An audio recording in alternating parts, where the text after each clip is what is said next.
Hello and welcome everyone to Joy Factor. My name is Sue and I have a very special guest today, Lisa Martin. She is a Vancouver blogger and her blog is called Family Matters. She and I are going to have a little discussion talking about finding joy in challenging times. Mhm. And we're looking forward to this conversation. I just wanted to do a land acknowledgement. I'm coming to you from the unceded and traditional territories of the Coast Salish people, in particular the Musqueam, Squamish, and Tsleil-Waututh nations.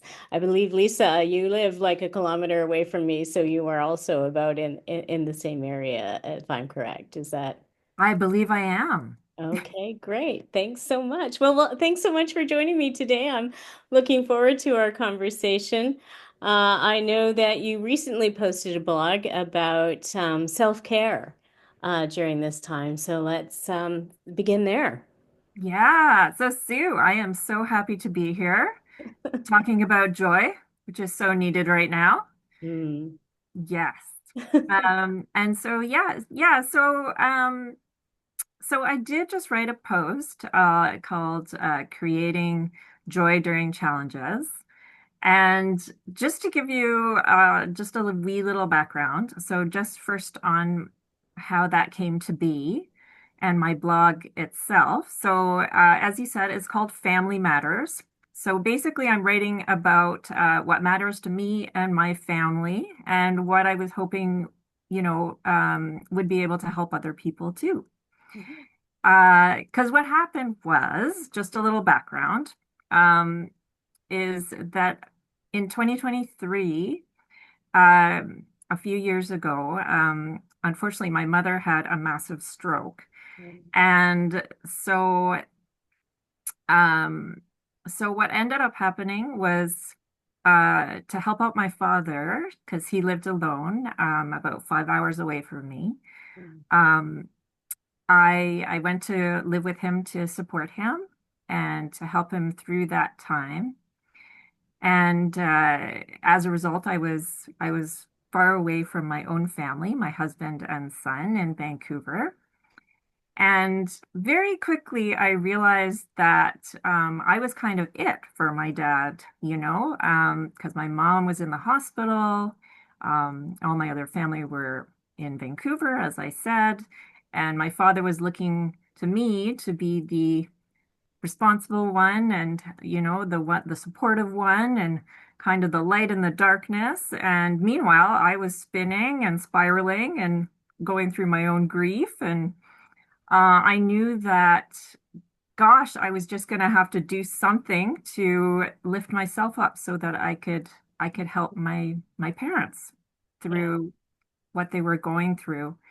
And I so luckily for me, I have had for over 20 years, kind of what I would call, I've always called like my daily practice. It's been kind of a combination of things, depending on what I have time for each morning. It involves either and or yoga, meditation, gratitude practice, journaling practice. And Mhm. so luckily I had those tools already when this all happened to my parents. Mhm. Um, but in the beginning, I was kind of under the illusion, like, oh geez, this is a dark time and I kind of just have to just deal with this challenging time. And so for a while, I kept thinking it was an all or nothing thing, like you either have this challenging time or you can only have good times. And Oh, interesting. yeah, and I'd always kind of thought that way. But then when this all happened to my parents and I realized I had to kind of be the uplifting force for them, and for myself, I Mhm. realized no, like actually, I can experience joy anytime I want to, in any way I want to, at the same time as all this, you know. this Bad stuff is going on. this bad stuff. I almost said a bad word, but I wasn't sure if you allow that on the Joy Factor. Facilitating the language, please, here. Yeah, exactly. The other S word. The other S word, exactly. Yeah. So anyway, so I just decided to take charge of my own joy, Mm, and to light myself up every day so I could make myself feel good, and then as a result, hopefully, help my parents feel better through what they were going through. So I I kind of just tried all different things, just whatever would feel good, and kind of created, it would probably look different for everyone, but mhm, for myself, what I did were things like I still started the day with, a gratitude practice, some yoga, meditation, but then I also started adding things like um like playing an upbeat playlist while I was getting dressed before I would visit my mom in the hospital, dancing around my room became mandatory to kind of lift my spirits and my energy. Um yeah, I would also do this thing where, because I had to take the bus to the hospital a lot, and mm, so and it was beautiful where my parents live. And so I would make sure I would just really take in the beauty. I always had kind of looked out the bus window, but I never took it in like I did. Like I almost like mm. sucked in the beauty. And it just made me feel amazing, looking at the trees and the animals and Yeah. uh yeah, and um yeah, so things like that. And I found it really helped, and it changed my whole attitude about what it means to go through challenging times. That, Mhm. you kind of create what that looks like. And so I also wanted to hear, like, because I know everyone has their own way of creating joy and you know, um, having their own self-care practices during those times. And I just wondered sort of what you do.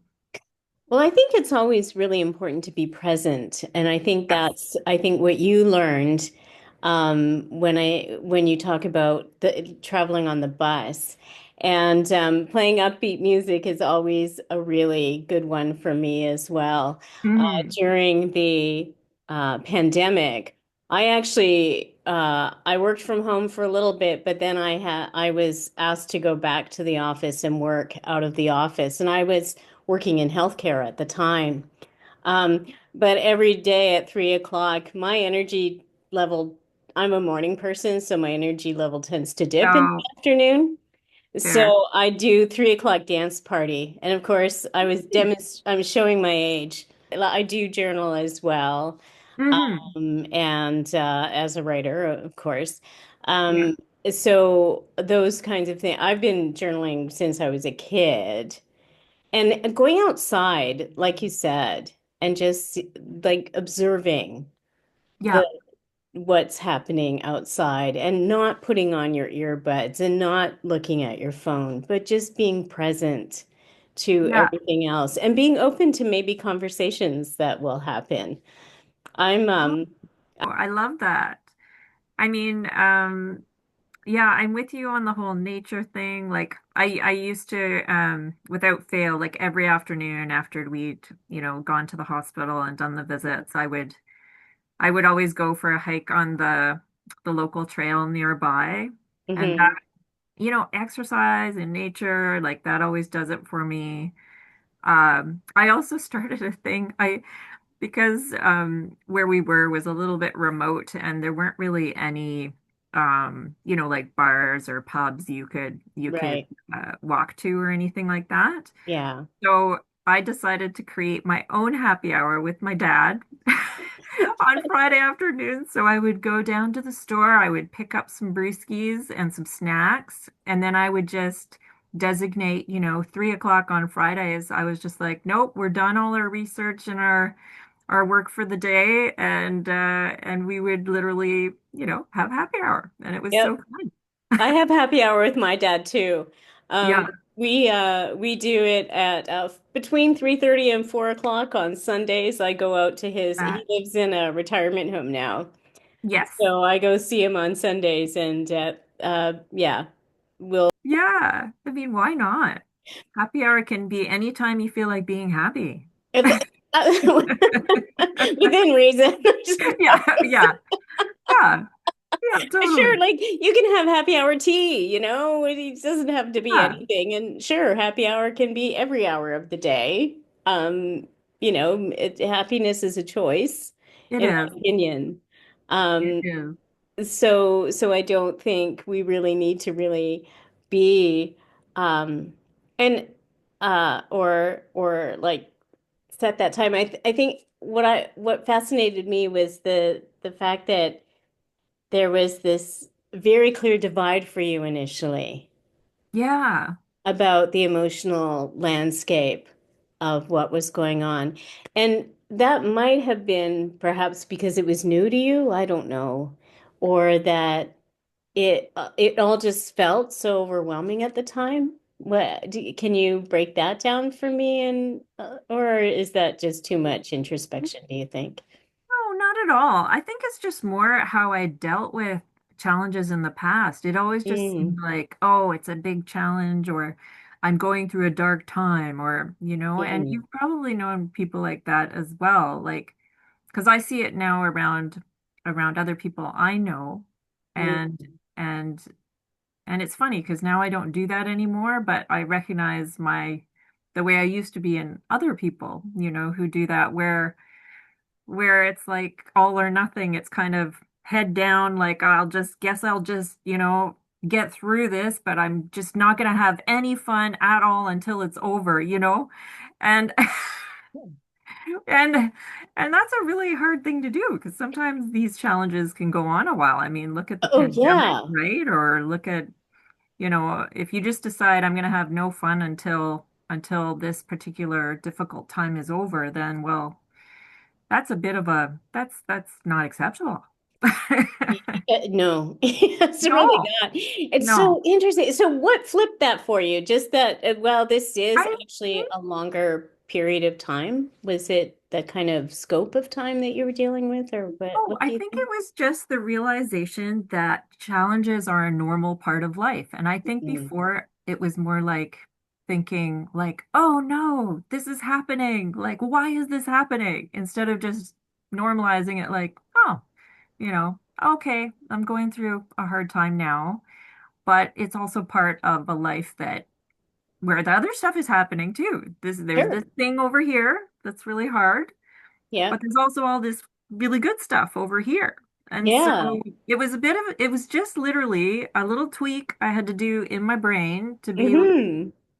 to be like, I can just decide to like focus on the good stuff to help me get through the harder stuff. And I mean, it sounds so simple, but really, like, it was like I journaled and figured this out one day, and I was like, my God, this is a game changer. Right? I was like, I need to tell people. You So can tell the whole world. You I know. you have you have choice.